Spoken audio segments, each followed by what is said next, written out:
Assalamualaikum warahmatullahi wabarakatuh. Om Swastiastu, Namo Buddhaya, salam kebajikan, rahayu, salam sejahtera, salam Pancasila. Perkenalkan, nama saya Istiana Nabila, mahasiswa asal Gresik, Prodi Pendidikan Matematika, kelas 2021C, Universitas Negeri Surabaya.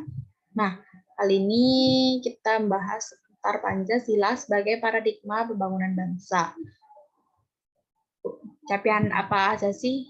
Ya, apa aja sih yang dicapai Pancasila sebagai paradigma pembangunan bangsa? Yang pertama, yakni capaian paradigma pembangunan bidang politik.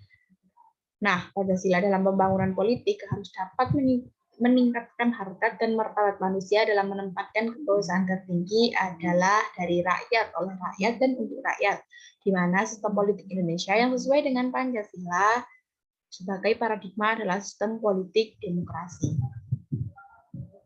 Nah, yang kedua, yakni capaian paradigma pembangunan bidang ekonomi. Capaian Pancasila sebagai paradigma pembangunan ekonomi dengan sistem ekonomi bernilai moral daripada Pancasila.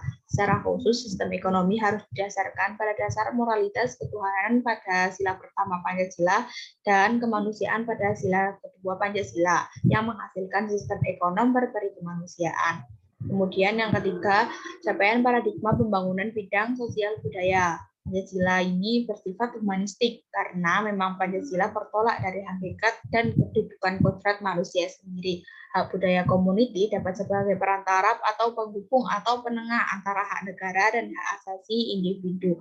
Paradigma tersebut dapat mengatasi sistem perencanaan yang sentralistik dan yang mengabaikan kemajemukan masyarakat dan keanekaragaman kebudayaan. Capaian yang keempat yakni pada bidang pertahanan keamanan.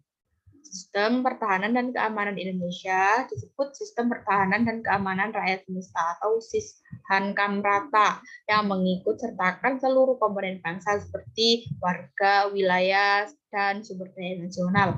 Penyelenggaraannya didasarkan kesadaran hak dan kewajiban warga negara serta keyakinan kekuatan sendiri. Tujuannya untuk terwujudnya keadilan pada masyarakat agar negara meletakkan fungsi sebenarnya sebagai negara hukum. Yang kelima, pada bidang hukum. Nah, perlu diketahui ya, Indonesia memiliki 3 pengaturan konstitusi, yakni perlindungan HAM, ketatanegaraan negara yang mendasar, dan pembagian dan pembatasan tugas-tugas ketatanegaraan mendasar. Substansi hukum merupakan perwujudan sila-sila yang terkandung dalam Pancasila. Hukum berfungsi sebagai pelayanan kebutuhan masyarakat, maka harus selalu diperbarui agar aktual. Yang keenam, yakni capaian paradigma pembangunan bidang kehidupan umat beragama. Nah, paradigma toleransi antar umat beragama untuk menciptakan kerukunan dalam beragama perspektif Piagam Madinah yang intinya adalah sebagai berikut, yakni yang pertama, semua umat Islam, meskipun dari banyak suku merupakan satu komunitas atau yang disebut umatan wahidah. Kemudian yang kedua, hubungan antara sesama anggota komunitas Islam dan antara komunitas Islam dengan komunitas lain didasarkan dari berbagai prinsip, yaitu bertetangga dengan rukun, saling membantu dalam menghadapi musuh bersama, membela yang teraniaya, saling menasihati, menghormati mengenai kebebasan beragama. Dan yang capaian yang terakhir yakni dalam bidang pengembangan ilmu pengetahuan dan teknologi serta sains yang disingkat IPTEX.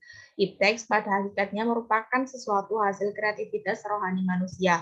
Tujuan yang esensial dari IPTEX adalah demi kesejahteraan umat manusia. Sebagai IPTEX pada hakikatnya tidak bebas nilai namun terikat oleh nilai.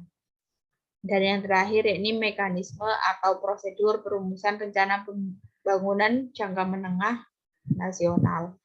Ya, yang pertama adalah rancangan teknokratik yang telah disusun oleh Bappenas. Kemudian rancangan awal yang berasal dari visi dan misi presiden, kemudian yang dijadikan sebagai acuan penyusunan rancangan Renstra K atau L. Kemudian rancangan dan rancangan akhir yang berasal dari Musrenbangnas RPJMN, kemudian ke RPJMN tahun 2015 sampai 2019 yang ditetapkan dengan peraturan presiden. Nah, penetapannya itu paling lambat 3 bulan setelah presiden dilantik. Nah, ini ada contoh rancangan awal RPJMN tahun 2015 sampai 2019 yang terdiri dari buku pertama yang berisi pembangunan nasional, yang buku kedua berisi agenda pembangunan bidang, dan yang buku ketiga berisi agenda pembangunan wilayah. Dalam masing-masing buku telah disusun indikator pembangunan beserta sasarannya berdasarkan SRKS Baku indikatif jangka menengah tahun 2015 sampai 2019.